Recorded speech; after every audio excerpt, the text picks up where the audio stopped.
Hello dear listeners, मेरा नाम किस्लय है और मैं आपके लिए लाता हूँ एक ऐसी आवाज़ जिसमें भावनाओं का समंदर होता है, जो आपके अंदर चल रहे सवालों को शांत करने, उसे समझने में आपकी मदद करता है और आप कुछ वक्त में ही अपने आप को शांत महसूस कर पाते हैं।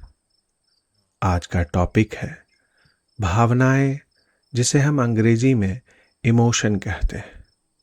मानव जीवन का वह छिपा हुआ लेकिन बेहद शक्तिशाली तत्व है जो हमारी चेतना, निर्णय और सामाजिक संबंधों को संचालित करती है। यह मनुष्य के मस्तिष्क और शरीर की एक ऐसी जटिल या कॉम्प्लेक्स प्रतिक्रिया या रिएक्शन है जो किसी बाहरी घटना, विचार या स्मृति के जवाब में उत्पन्न होती है। प्रेम, करुणा, खुशी, भय, क्रोध और निराशा जैसे विभिन्न भाव न केवल हमारी दैनिक मनःस्थिति को आकार देते हैं, बल्कि ये हमारी शारीरिक प्रतिक्रियाओं जैसे दिल की धड़कन का बढ़ना या आंखों से आंसू छलकना, इनको भी नियंत्रित करते हैं। अगर मैं आपसे कुछ प्राथमिक भावनाओं के बारे में बात करूं, तो वो क्या हो सकते हैं? क्या आप अपने दिमाग पर जोर डालकर उन्हें पहचान पाते हैं?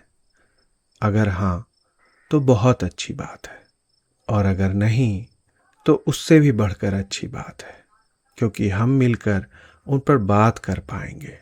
तो चलिए हम उदाहरण मतलब एग्जाम्पल की तरफ बढ़ते हैं। हम सभी दिन में कभी ना कभी खुश होते हैं, जिसे आप आनंद, हैप्पीनेस या जॉय भी कहते हैं।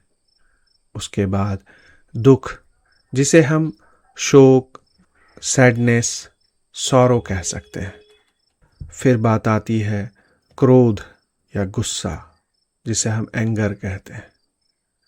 फिर हम कह सकते हैं डर या भय, जिसे हम फियर भी कहते हैं। उसके बाद आता है आश्चर्य, आप सरप्राइज होते हैं।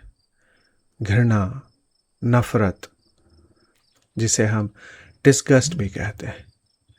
इन कुछ बातों से हम इन्हें डिफाइन या परिभाषित कर सकते हैं।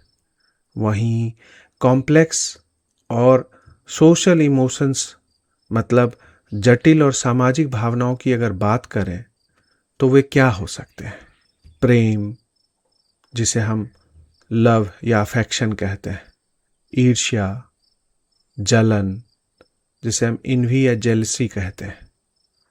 गर्व, अभिमान, जिसे हम प्राइड कहते हैं। शर्म, लज्जा, जिसे हम शेम या शाइनेस कहते हैं। चिंता, जिसे हम वरी या एंजाइटी कहते हैं। करुणा, दया, जिसे हम कंपैशन या पिटी कहते हैं।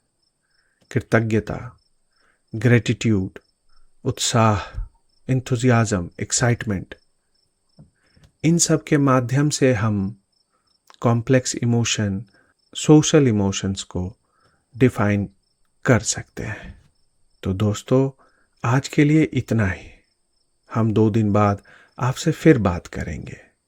कमेंट सेक्शन में लिखकर बताइएगा कि आपको और किन टॉपिक पर बात करना या सुनना अच्छा लगता है या लगेगा। अगर आप मुझसे लंबी बातचीत करना चाहते हैं, तो उसके बारे में भी बताइएगा। धन्यवाद।